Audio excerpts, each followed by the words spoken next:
Digital networks offer thousands of connections right in your pocket, yet the data suggests we are experiencing a period of profound modern isolation. For most of our history, human connection was defined by physical presence.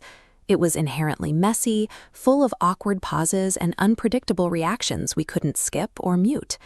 That awkwardness is actually a biological requirement. Navigating the friction of a real-world interaction is the mechanism that allows the brain to forge resilient emotional bonds. We have systematically traded that unpredictability for the sterile efficiency of a screen. We replaced the risk of face-to-face contact with the safety of controlled, edited digital messaging.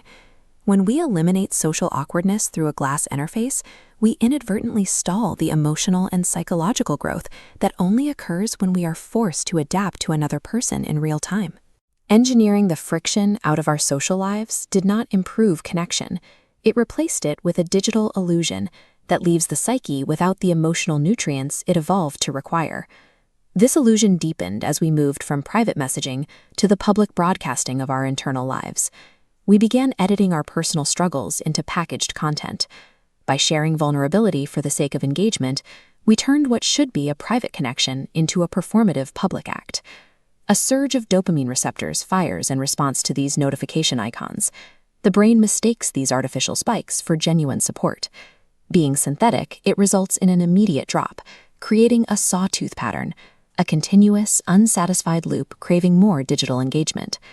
Broadcasting our lives to a digital crowd often results in a paradoxical isolation, leaving the individual feeling more misunderstood than if they had never shared anything at all.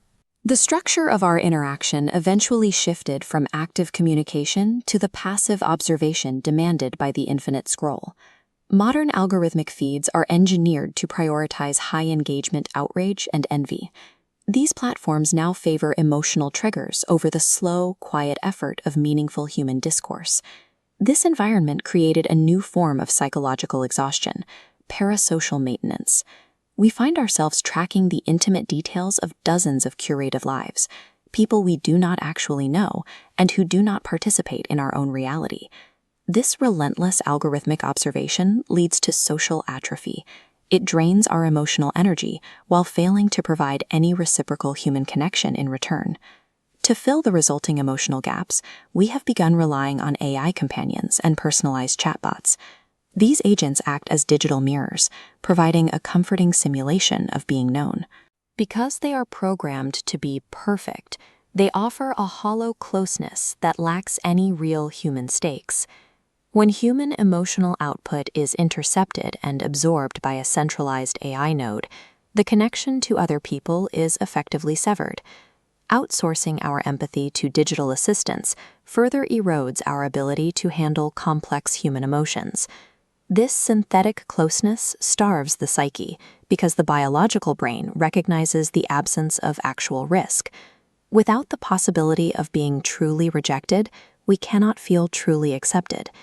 Our hyper-connected networks have become echo chambers of isolation, with AI serving as the final, impenetrable buffer against the reality of other people. Loneliness is not a personal failure or a glitch in the system. It is a deeply ingrained biological signal. It is an alarm bell from the nervous system, specifically demanding physical proximity and real touch rather than the sterile input of a screen. To answer that signal, we must practice intentional disconnection. We have to step away from the digital ecosystem to allow our nervous systems to recalibrate. This requires a deliberate shift back toward the inefficient and localized beauty of analog community building. We reclaim our humanity by embracing social awkwardness and stepping back into the physical spaces where presence is mandatory and outcomes are uncertain. Resilient intimacy requires friction.